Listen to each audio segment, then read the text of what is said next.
Offering number 2. Here we go. We want to connect the beginning and end of Parshas Behar. So, Sefer Vayikra, you saw it was already written and typed. Behar is right now partially written, okay? The Chukaisai is not written at all, so you're going to have to take my word for it. What I'm telling you now, you'll see it on the sheet coming up. I don't know whether it will be tomorrow or next week. Okay. Vayidaber Hashem el Moshe Behar Sinai Lemar. How does the parsha end? Es Shabbos Soisai Tishmoiru Umikdashi Tiro Anihi Hashem. It ends, guard my Shabbos, fear my Mikdash, I am God. This is a very clear articulation of the great principle of the Ramban. Think about it. The parsha begins, Behar Sinai. Vayidaber Hashem el Moshe Behar Sinai. How does it end? Mikdashi Tira'u. Is there a connection between Har Sinai and the Mikdash?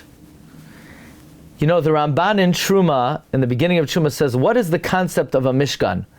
Hu sheyia hakavoid asher shachan al Har Sinai shoichein alav benistar. The concept of the Mishkan is that the Shechina that dwelled on Har Sinai should dwell in Klal Yisrael in the Mishkan. Basically, the Mishkan and the Mikdash bottles up the divine presence of Har Sinai. Do you know the Ramban says that? The concept of a Mishkan is to bottle up the divine revelation of Har Sinai. So the parsha begins Bahar Sinai and it ends Umikdashi Tiro. This is articulating the principle of the Ramban, that the Mikdash is merely bottling up the divine presence of Sinai. The Ramban says, just like it says by Sinai, Vayishgoin Kavoid Hashem al Har Sinai, and it says Hein hera anu Hashem Elokeinu es kvoida v'es gadlai. It says by the Mishkan also. U kvoid Hashem molei es hamishkan. The kavod Hashem on Har Sinai was bottled up. U kvoid Hashem molei es hamishkan. 2 times it says by the Mishkan. U kvoid Hashem molei es hamishkan. Why? Because in the Mishkan it had to bottle up the kavod and the Kvaidai and the Gadlai. The Kvaidai and the Gadlai of Har Sinai was bottled up in the Mishkan, and therefore it says twice by the Mishkan, Ukvaid Hashem Aliyas HaMishkan. And the Mishkan was with Klal Yisrael always, and it captured his Galos HaShechina that Klal Yisrael experienced on Har Sinai. And when Moshe came to the Mishkan, the voice of Hashem came to him. That same voice is what spoke to him on Sinai. And just like it says by Matan Torah, Min hashamayim hishmiachas koiloi liyasireka v'al haaretz herachas isha gdoila.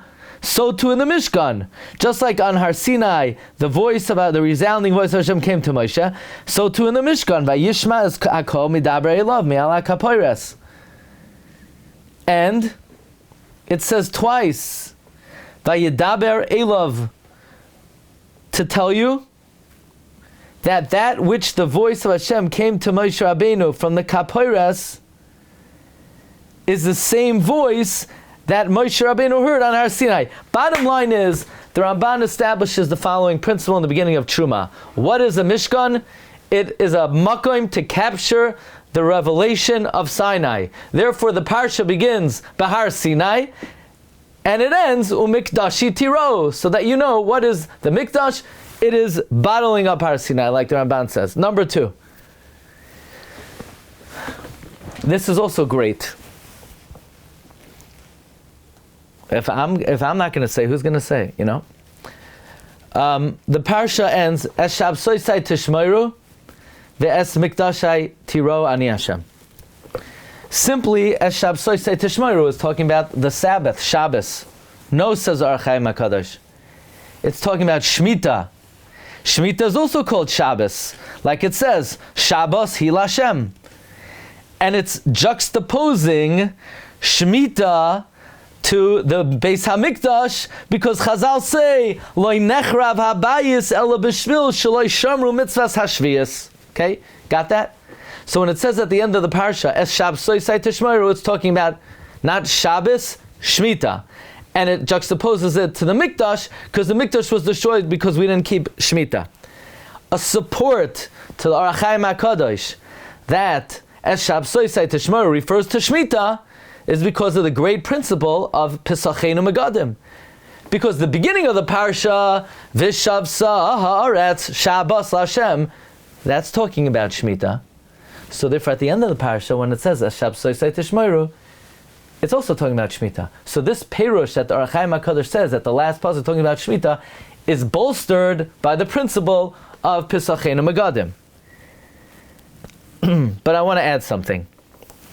You know, there's an idea we spoke about many times that when is the appropriate time to be mitzapeh Yeshua? All right, this is a good time for a commercial for the Sefer Tzipisa Yeshua. I just got from Art Scroll today a copy of maybe what the cover is going to look like. A little, maybe I'll post it on the third shir.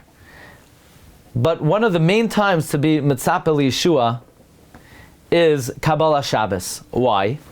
So we've said it over the years many times, what Shabbos is in time, the Beis HaMikdash is in space, right? Shabbos is the Beis HaMikdash of the week, the Beis HaMikdash is the Shabbos of the world. And that's why the Torah very often places the Beis HaMikdash next to Shabbos. That's why Friday night we talk about Yerushalayim, because what Shabbos is in time, Yerushalayim is in space. Shabbos is the Mikdash of the week, and the Mikdash is Shabbos of the world. And therefore the appropriate time to be mitzapeh Yeshua is as we're anticipating and awaiting the Shabbos, we also mitzapeh Yeshua. Okay? Now, but according to this Harakiah HaKadosh, Shabbos and Shemitah are somewhat synonymous, right? As Shabsosai Tishmeru refers to Shemitah. So that means what Shemitah is in time, the Beis HaMikdash is in place. So Shemitah, so to speak, is the Mikdash of time also. You know, we read in Bechukaisai the terrible Teichacha. Some say 45 klalos, some say 49 klalos. What Avera did Klal Yisrael do that brought on the Teichacha? They didn't observe Shemitah. You might wonder, really? Is it really so catastrophic not to observe Shemitah? All of these tragedies happen because we didn't observe Shemitah. So that's why Behar ends off as an introduction to the Teichacha. As Shabsosai Tishmeru. You have to preserve the Shemitah because Umikdashai Tiro. Don't think Shemitah is just a regular mitzvah, just a regular ritual. It's the Beis HaMikdash of time. If you don't observe Shemitah, you're defiling the Beis HaMikdash. So that in Bechukaisai Telechu, then, and you keep the Shemitah, things will be good. But if you don't keep the Shemitah, you're in store for the Teichacha, Chas v'Shalom. But the juxtaposition, the reason why the parsha ends as Shabsosai Tishmeru, it's not referring only to Shabbos. According to Harakiah HaKadosh, it's referring to Shemitah. And in that case, there's a comparison between Shemitah and the Mikdash. So failure to observe Shemitah is tantamount to desecration of the Beis HaMikdash. And that's the introduction to the Teichacha. Don't think it's a small thing. Because if you don't observe the Shemitah, it's like defiling the Mikdash. That's why, by the way, interchangeably in the Teichacha, I have to add this. It says in Bechukaisai, Hineni. Oh, this is good. In your merit, listen to this.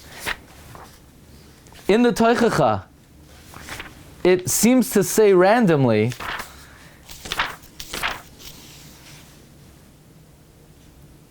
V'shavarti es ga'oinuzchem.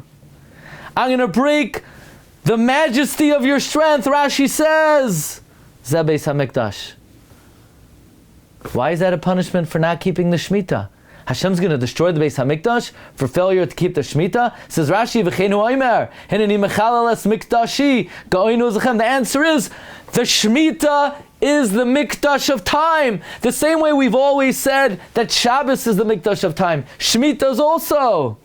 So the intro to the Teichacha is as Shabsosai Tishmeru, or Mikdashai Tiro. But if you don't, it's considered chilul, and then v'shavarti as go'in uzchem, which is a Beis HaMikdash. Okay, that's b'chukaisai. That's Behar. That's Behar.